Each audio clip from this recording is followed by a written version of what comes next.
it doesn't matter what the freaking legal and ethics people say. We need to win this motherfucker. Hillary is aware of all the work that you guys do, I hope. The campaign is fully in it. And then they tell Hillary what's going on. Well, I mean, Hillary knows through chain of command. Yeah. I'm not suggesting we wait around. We need to start this shit right away. Okay. On every one of these fronts. Okay. What I call it is conflict engagement. That's your version of re-enfranchisement. Conflict engagement in the lines at Trump rallies. We're starting anarchy here. This is part one of our undercover investigation into the dark, backroom dealings of the Hillary Clinton presidential campaign. The culmination of a year-long investigation infiltrating the machine from the bottom all the way to the White House. There are concerns this election will be rigged.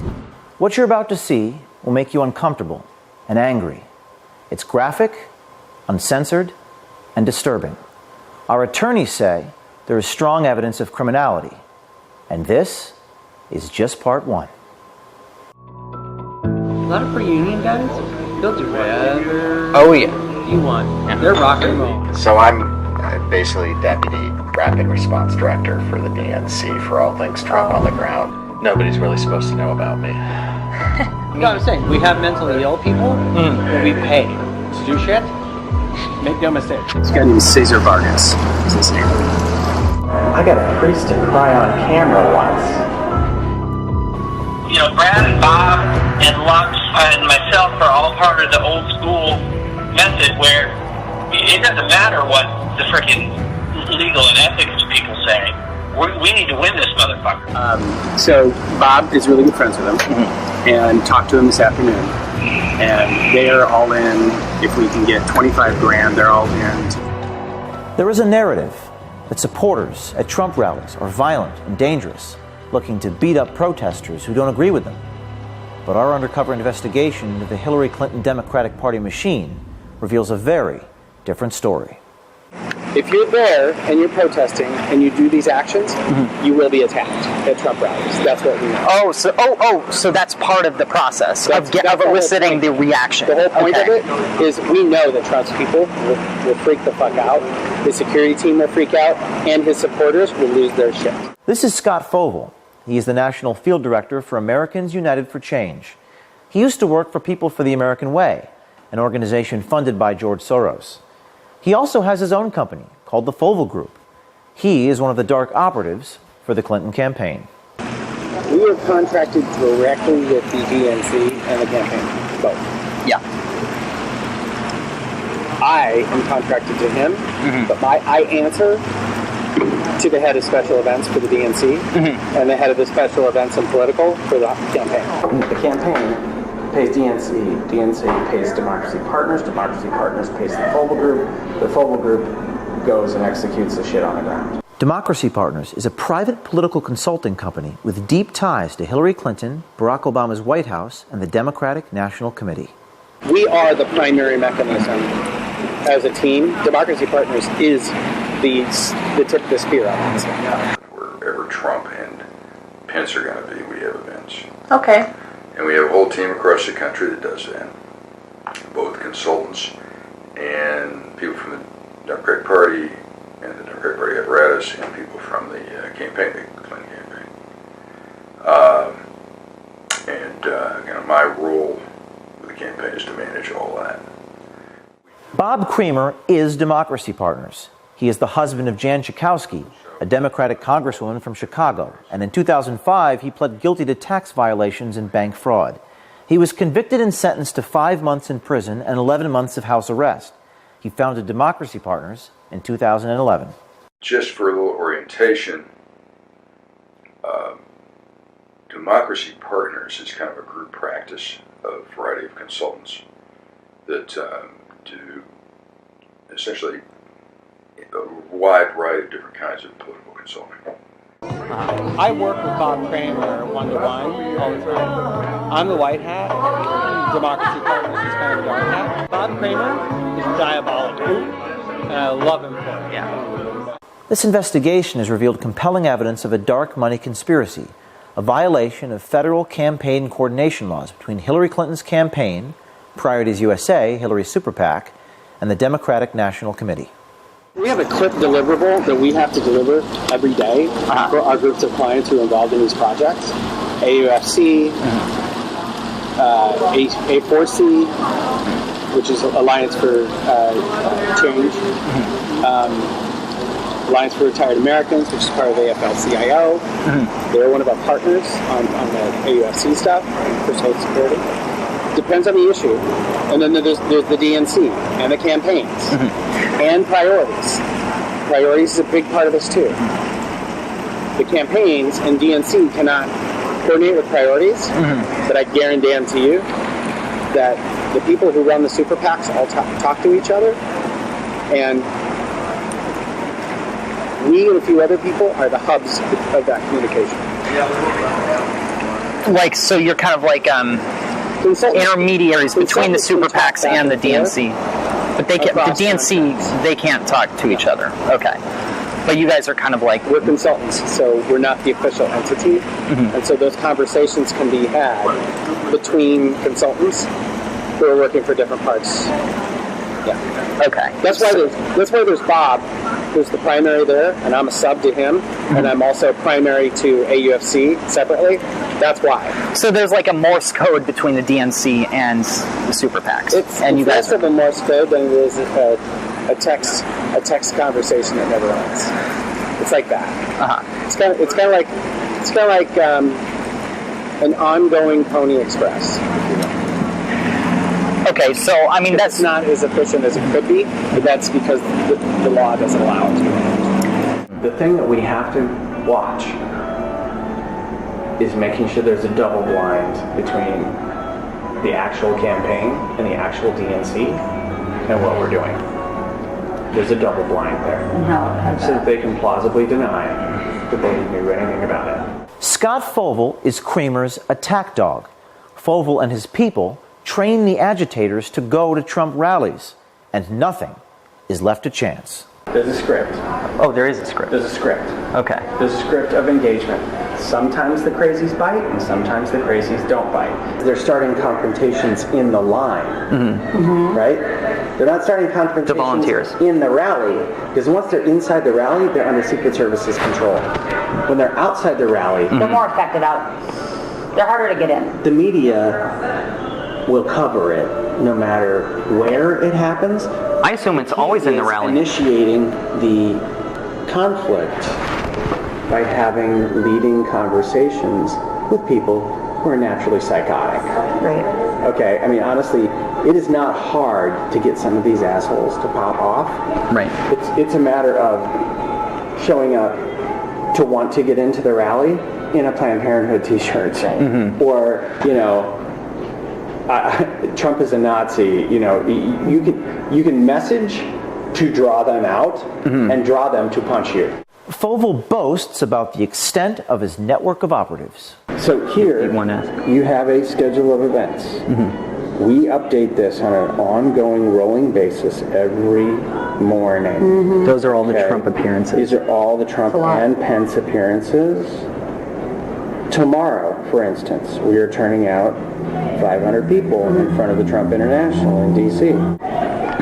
We have to have people prepared to go wherever these events are, which means we have to have a central kind of agitator training. Yep. Now, we have a built-in group of people in New York who do this. Okay. We have a built-in group of people in D.C. who do this. I was going to say, are they localized? We have a group of people in Vegas. We have a group of people in Colorado. We have a group of people in Minneapolis. So I'm basically Deputy Rapid Response Director for the DNC for all things Trump on the ground. This guy is Aaron Black. He works full-time for Kramer at Democracy Partners.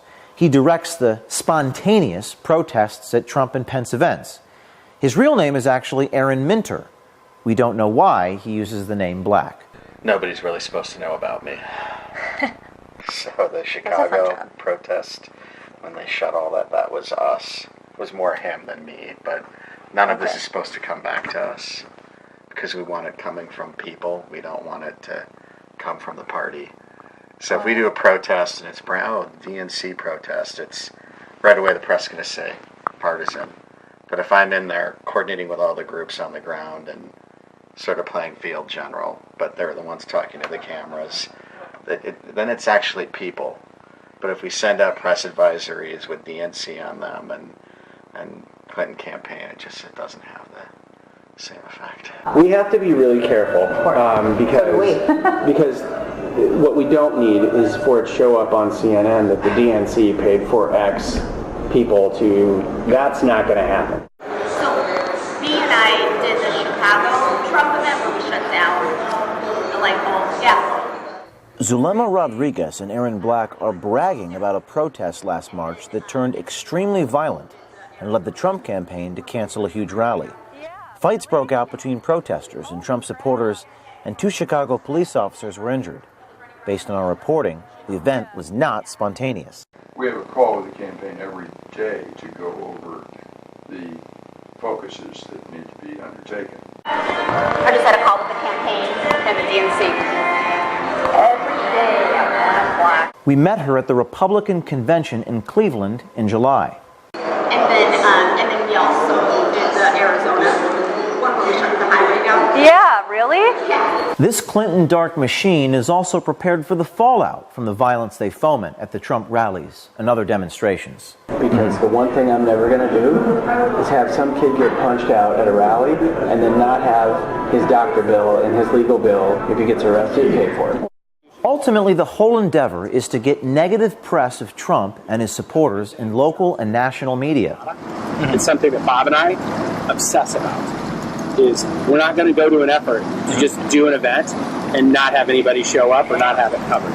We have to get coverage. These guys have been doing their dirty tricks for some time, even before Trump won the nomination. So I probably know your work. I know you do. Everybody does. But was the, you mean like a situation where it's sort of like Remember the Iowa State Fair thing where Scott Walker grabbed the sign out of the dude's hand?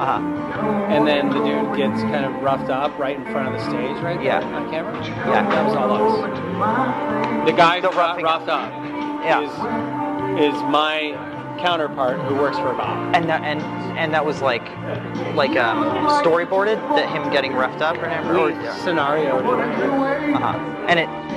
So you like lent yourselves to that situation and it happened. We not it was only a self-fulfilling prophecy. We planted multiple people in that front area around him and in the back to make sure there wasn't just a action that happened up front. There was also a reaction that happened out back. Remember this woman? Her name is Shirley Teeter. She is a 69-year-old sufferer of COPD. According to numerous news stories at the time, she was assaulted at a Trump rally in North Carolina by Trump supporter Richard Campbell. The media played her story across the country for days. She was one of our activists. She was one of your activists who had been trained up to bird dogs. Yes. So the term bird dogging, you put people in the line at the front, which means they have to get there at 6 o'clock in the morning, so they're getting the front of the rally, so that when Trump comes down the rope line, they're the ones asking him the question in front of the reporters because they're pre-placed there. To funnel that kind of operation, you have to start back with people 2 weeks ahead of time and train them how to ask questions. Right. You have to train them to bird dog. No, I'm saying we have mentally ill people that we pay to do shit.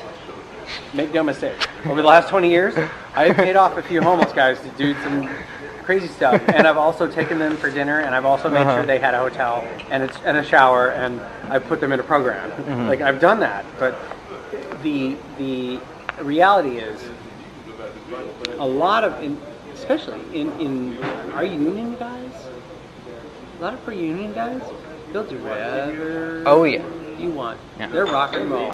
When I need to get something done in Arkansas, the first guy I call is the head of the AFL-CIO down there, because he will say, what do you need? And I will say, I need a guy who will do this and this, and they find that guy.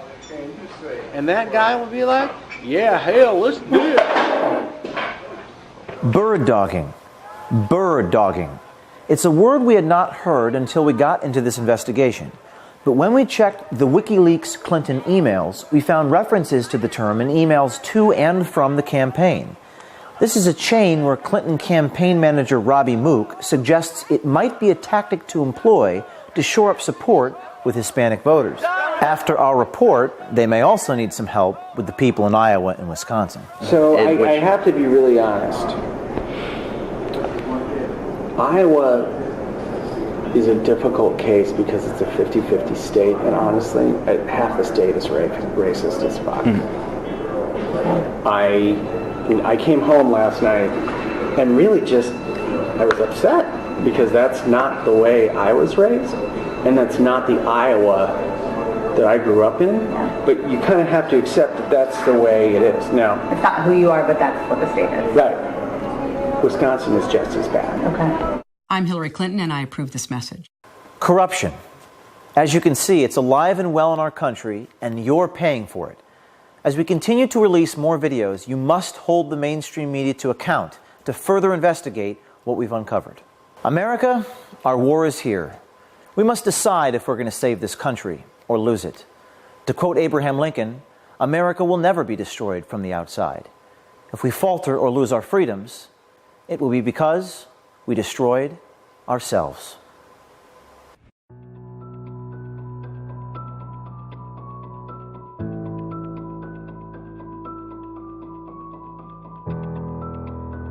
You could fuck your mother in front of the governor and not go to jail. Multiple overall. And yeah, for me as a turn, I get this is something like that. And I assume you don't go off and tell these conversations to anybody. No. Because this is No, absolutely. So, no. However, other people can make things happen that you don't need to know about. We talk about lots of things that we don't talk about. You know what? We've been busting people in to deep fucking asshole for 50 years, and we're not going to stop now. This is part 2 of our undercover investigation into the dark, backroom dealings of the Hillary Clinton campaign. Part 1 blew up on social media, with many Americans wondering why the mainstream media wasn't covering the story. In fact, Project Veritas Action had television exclusives lined up around the country. Those television stations spiked the story at the last minute. Our sources tell us the reason they did so was fear of retaliation and retribution from a future Hillary Clinton administration. Truth is dangerous, especially when it challenges those in power. In this video, Democratic operatives tell us how to successfully commit voter fraud on a massive scale. A lot of free union guys, they'll do whatever you want. Yeah. They're rock and roll. So I'm basically Deputy Rapid Response Director for the DNC for all things Trump on the ground. Nobody's really supposed to know about me. No, I'm saying, we have mentally ill people that we pay to do shit. Make no mistake. This guy named Cesar Vargas is his name. I got a priest to cry on camera once. You know, Brad and Bob and Lux and myself are all part of the old school method where it doesn't matter what the freaking legal and ethics people say. We need to win this motherfucker. So Bob is really good friends with him, and talked to him this afternoon. And they are all in. If we can get 25 grand, they're all in. Our investigators wanted to find out what it would take to get the highest favorable turnout. Democratic politico Scott Fovel was our target, and he was more than willing to lead us through the process of how to rig an election. We did to them when we were in charge too. So what did we do? We did the exact same thing.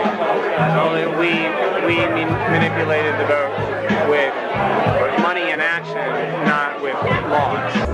It's a very easy thing for a Republican to say, well, they're busting people in. Well, you know what? We've been busting people in to deep fucking asshole for 50 years, and we're not going to stop now. We're just going to find a different way to do it. So, I mean, I grew up with that idea. You know, they used to bus people out to Iowa.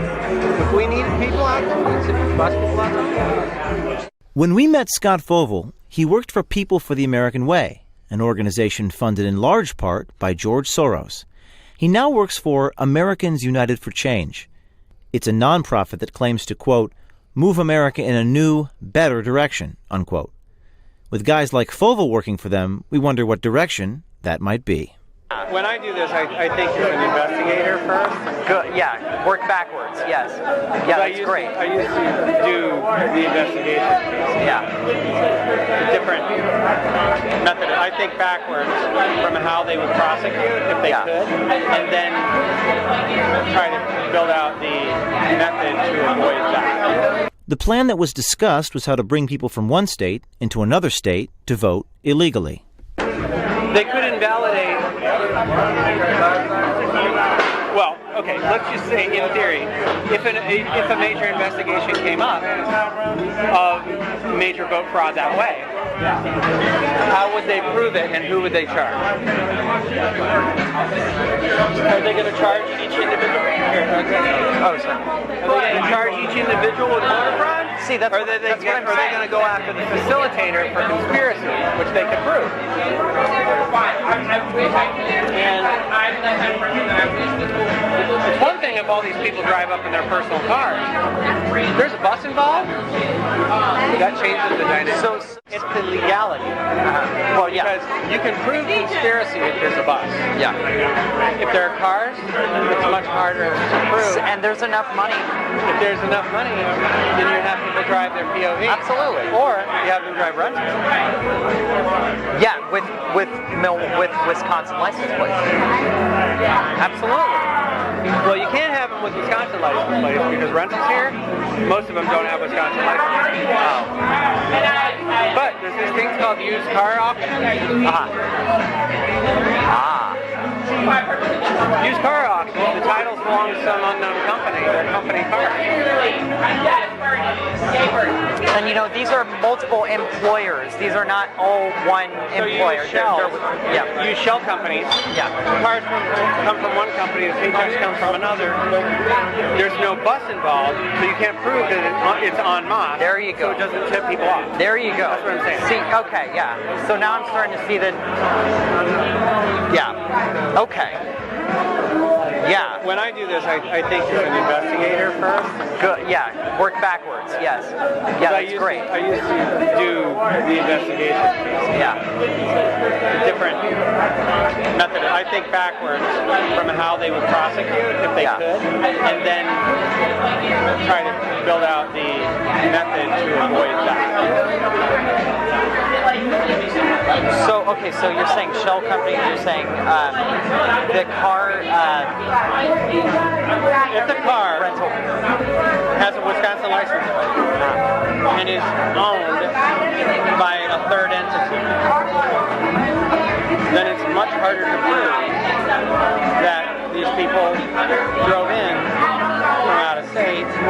There's no bus involved, so you can't prove conspiracy. And they would have to be looking for them in the first place. Well, a bus is something that you're not. Yeah. That you're not looking for. Or that you are looking for. Yeah. A car. Our journalist helped brainstorm with Fovel on how to come up with addresses for their phony voters. Now, if we just have the canvassers logging the homes, they don't even have to know why they're doing it. Put a mark on it and say this address. You know, we have moved, but moved could mean someone else moved in. You take that data and you flip it out and you give it to people and you have people go vote it. That's brilliant. I love it. So. Yeah, and you know, it sort of depends upon how much the canvassers don't have to know why they just need to be told to do. Yeah. In fact, you don't want them to. Right. The question is whether when you get caught by a reporter, does that matter? Because does it turn into an investigation or not? In this case, in this state, the answer is no. Because they don't have any power to do anything. Right. So this is sort of maybe not stuff for the general, but stuff to maybe hold off until. No, I think you could do it for the general. You have to do it in multiple states. Okay. So what you do is you implement the plan on a much bigger scale. You implement a massive change in state legislatures and in Congress. So you aim higher for your goals, and then you implement it across every Republican-held state.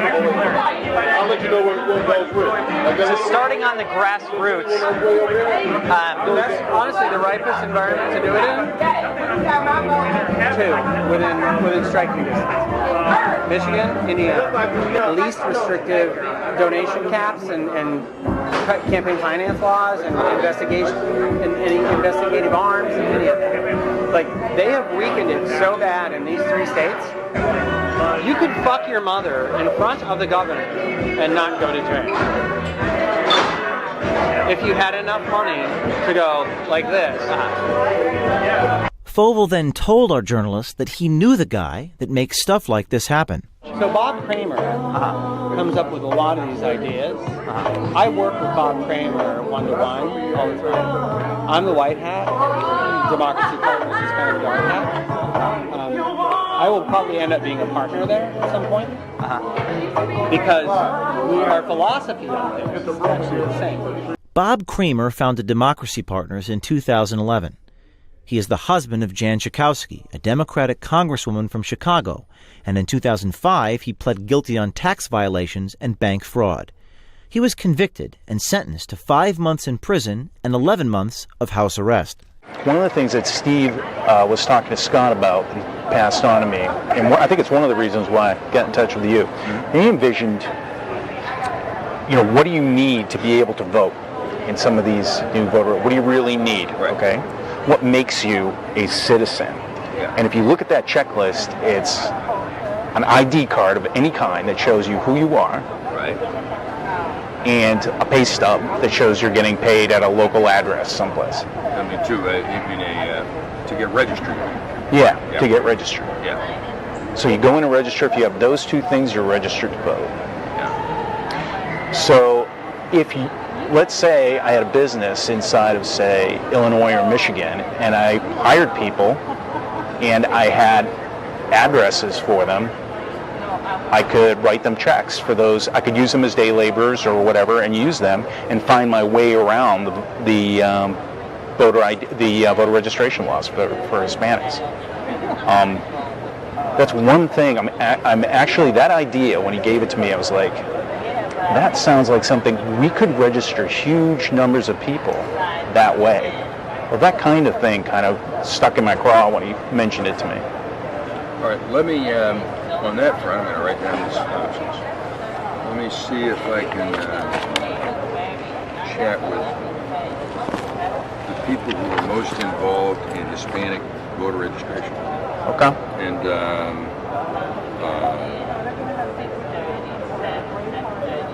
see what their thoughts are. I mean, there are a couple of different organizations that's their big trick. Okay, yeah, if you know folks that you can put me in touch with, what if I, We'll help you do this. I mean, this is very important, this stuff. Turnout is huge. Because Bob Kramer is diabolical, and I love him for it. Yeah. I've learned so much from that man over the last 20 years, I can't even tell you. And he calls me to be his firefighter a lot of the time. Yeah. Because there are people who, in our movement, who will not do what it takes to get shit done. And I am not that person. I'm the one they send when everything is going to shit. So he spends a lot of time on the phone with my boss, actually, like asking for me to go places that I don't go. We had our donor set up a second meeting with Bob Kramer to see how he could help put this voter fraud plan into motion. This is re-enfranchising the voter. That's how I look at it, okay? If I could, through my company, employ these people for a day, okay, or for a week, or for a month, okay?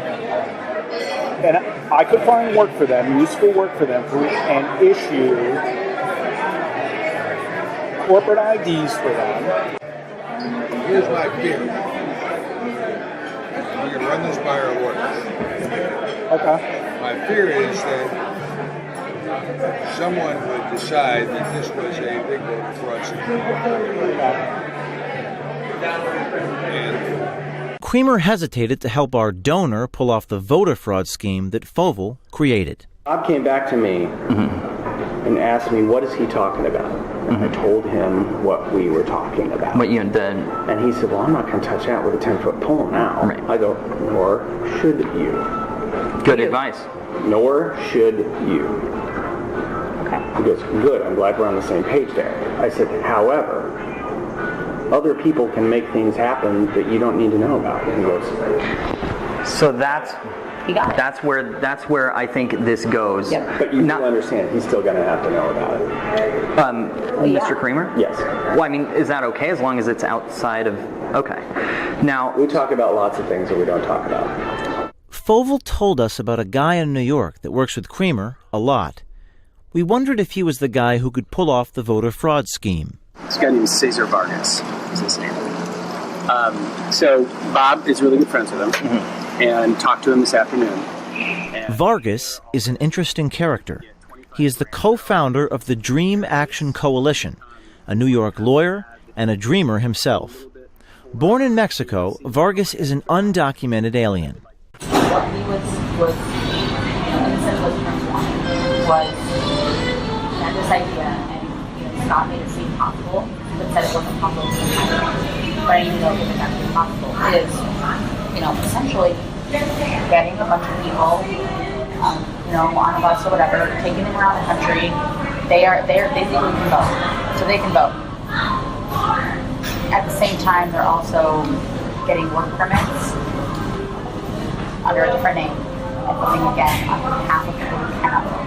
Right. Yeah, I was to say, can we make something for, especially within the midterm elections in 2018? This is not going to happen, right? I know that. It is not gonna happen. So I think it's not about, for us, let's see who the next president is.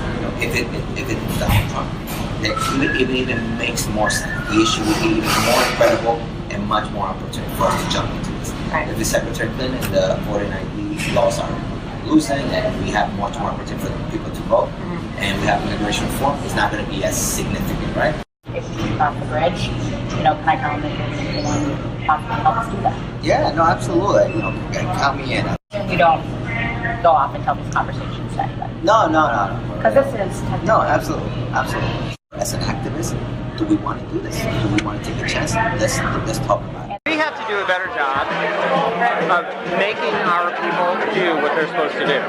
Not asking them, making them, not expecting them and taking them for granted, but beating the shit out of them and making them do it. Like voters. Yeah. America, our series of videos from this investigation will continue up until the election. People ask me, James, what can I do? Here's what you can do. Send this video to every single person you know. Demand the mainstream media play these tapes. Email the journalists. Tweet at the journalists. And remember, the truth is dangerous, especially when it challenges those in power.